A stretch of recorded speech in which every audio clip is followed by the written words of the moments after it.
Okay, I can't really see the recorder right now, but what I wanted to do was do a demo video here. I've got both the Mimic Pro module and the 2-box module working together here with my stealth drums and cymbals. On the 2-box module, I have my 4 electric octobans. I have my alu bell over here. I have a crash on this side, a crash on that side. There is a hi-hat, auxiliary hi-hat over here on the 2-box. I have chimes over here. I have a gong back there. I have an auxiliary snare on the 2-box right there. On the Mimic, I'm running my main kit on the Mimic. Oh, also this is a ride cymbal on the 2-box module. On the Mimic, I have my main kit. I have my 14-inch blue acrylic snare here, dual zone blue acrylic snare with my X rim riser on it for cross stick. I have all my toms, acrylic toms, dual zone, and my kick here. I have a couple of splice cymbals. The main left and right crash on the Mimic. I have a large china over here, and actually I forgot the smaller china is on the 2-box module. I also have a cowbell set up on the Mimic Pro. So I'm just going to go through a little bit of playing. Last time I did a video, you couldn't see any of the snare work, or actually any of the, some of the playing on the heads and how things were actually performing. You could hear it, but you couldn't really see. So I changed the angle of the video a little bit, so hopefully you'll be able to see a little bit more on the way the drums are performing. So anyway, without further ado, let's go through these things.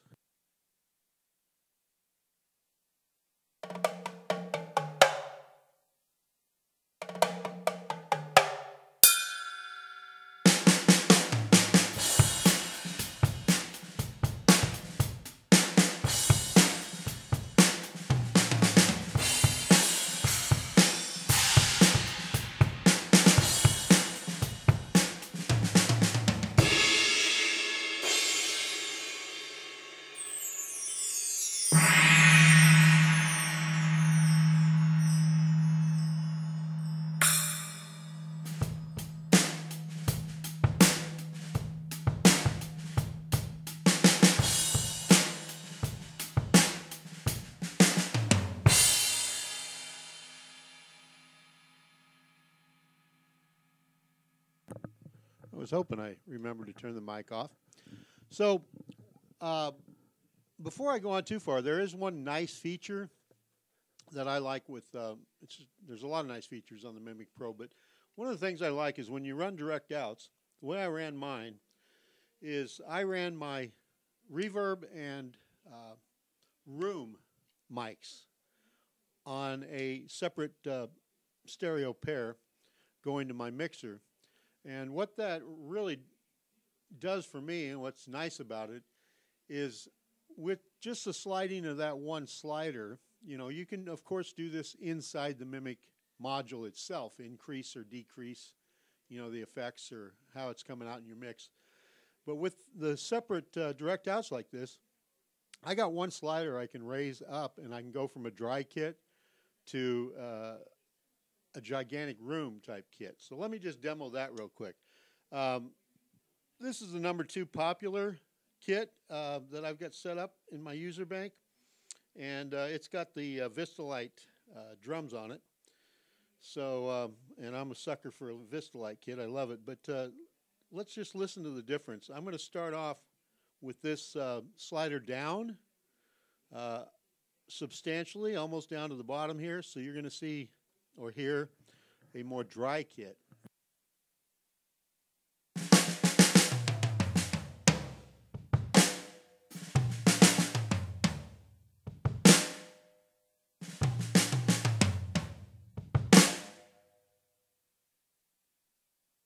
Okay, let me just slide this thing up pretty high on it now, and you'll see the difference in what that makes in the sound.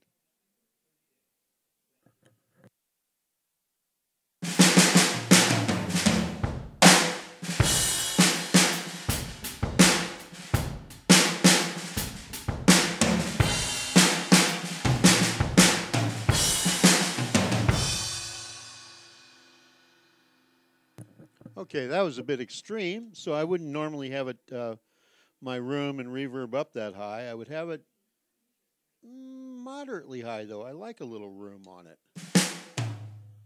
All right, let me just play it the way I would normally set this kit up.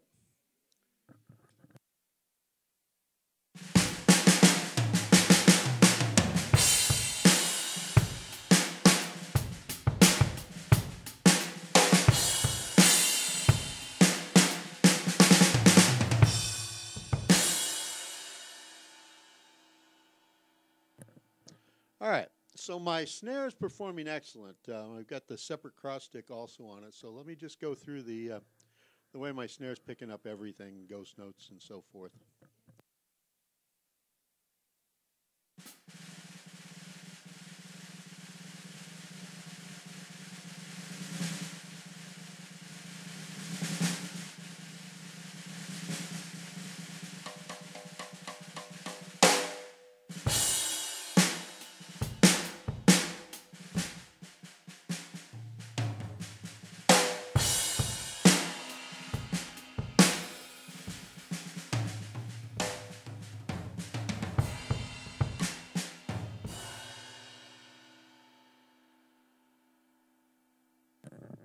I like the adjustments in the Pearl Mimic Pro. You can really get things dynamic. I've got it to where my lightest hits, I mean, you know, everything's picked up on the snare drum.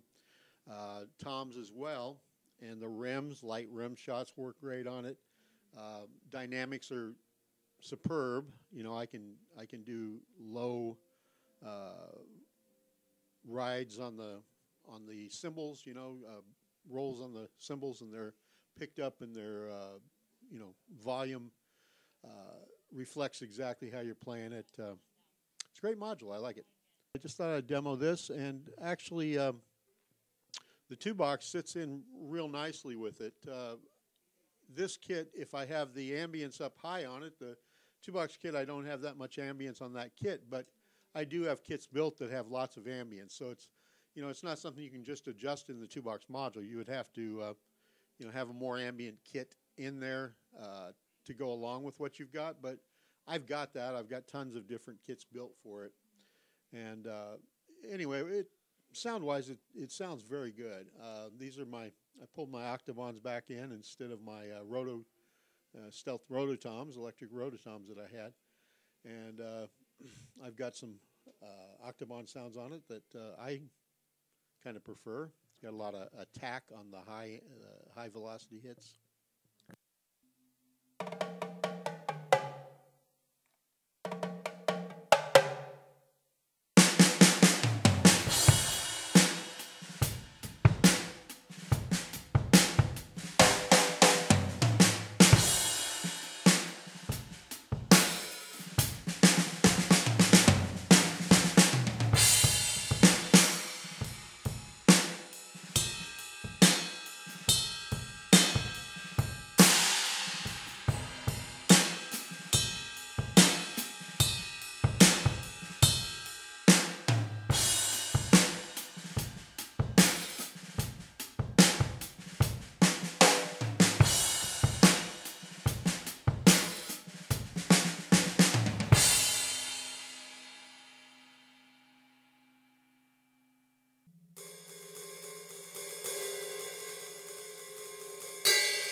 One other small thing, I have the cowbell over here, my electric move, and my China cymbal on one of the special splitters. It'll be nice when they come out with a preset where you can use just a regular insert splitter for these things. But right now, it will work with the special TD module type splitter that we DIY'd years ago. And I also have these two splashes on a splitter. Can't remember if I got anything else on it right now. But the rim side is not quite as sensitive, but you can get it to where it works pretty well if you know what you're doing with the settings. For instance, these splash cymbals, this is the head. This is the rim. See, when I really lightly tap it, no juice. Just a little bit harder on that one, so that gives you an idea how it works. The China is the head on this splitter, so everything, you know, anything's going to get picked up on that. Now, my lightest hits on the electric moo over here aren't going to trigger, but not very hard. I've got it triggering, you know, that'll work. It'll suffice for a cowbell. Like I say, once there's a regular splitter preset, though, you'll be able to set those independently to where you'll be able to adjust them a lot more sensitive when that comes out.